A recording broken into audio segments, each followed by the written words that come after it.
Oggi una fantastica occasione per la Regione Veneto per lanciare quello che è la campagna reclutamento 2026 delle nostre crocerossine. Loro rappresentano la forma più alta dello spirito umanitario della Croce Rossa. Per noi loro sono sempre presenti, silenziosamente presenti, in ausilio, in collaborazione con le nostre forze armate, presso i nostri distretti militari ospedalieri, ma sempre nelle emergenze, quando c'è bisogno loro ci sono e ci sono per tutti. Ma è anche stata l'occasione per informare la nostra comunità che loro tutti i giorni prestano un'attività importante per le nostre comunità in tantissimi servizi che loro svolgono e lo svolgono con questo spirito di volontariato, sacrificando il tempo anche personale, donando se stesse a quelle che sono le nostre comunità, i nostri territori.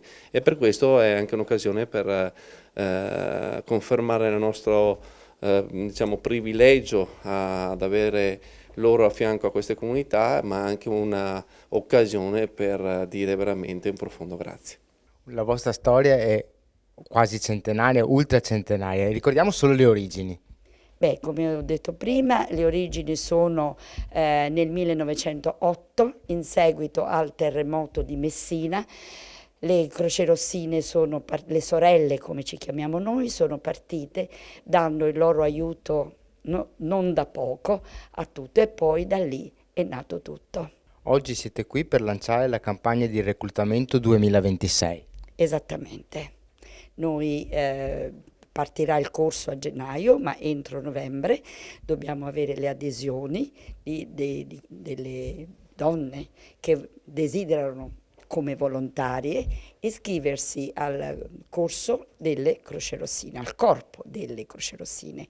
E la nostra scuola è biennale, praticamente in 2 anni, sono 1000 ore il primo anno, 1000 ore il secondo, diviso tra lezioni di teoria e tirocinio presso strutture ospedaliere, ambulatori, eccetera, ed è regionale, nel senso che le lezioni online sono regionali, ma il tirocinio viene fatto nel proprio ispettorato, che nel Veneto ne abbiamo 9. Per far ciò bisogna iscriversi, andare su Gaia, cri.it e iscriversi come volontari alla Croce Rossa Italiana per poter accedere al corso base.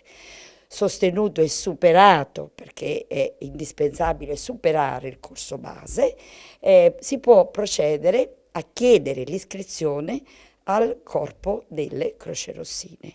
Questo è il nostro processo. In ogni ispettorato tutti i comitati hanno, il comitato di Padova ha il suo ispettorato, Verona ha il suo, Rovigo ha il suo, Treviso, Belluno, Venezia, Portogruaro, Bassano del Grappa hanno tutti un ispettorato, quindi basta telefonare, chiedere informazioni o andare sul QR code e vedere a chi bisogna rivolgersi. Siamo aperti a tutte le donne tra i 18 e i 55 anni che hanno il desiderio di fare questa forma di volontariato.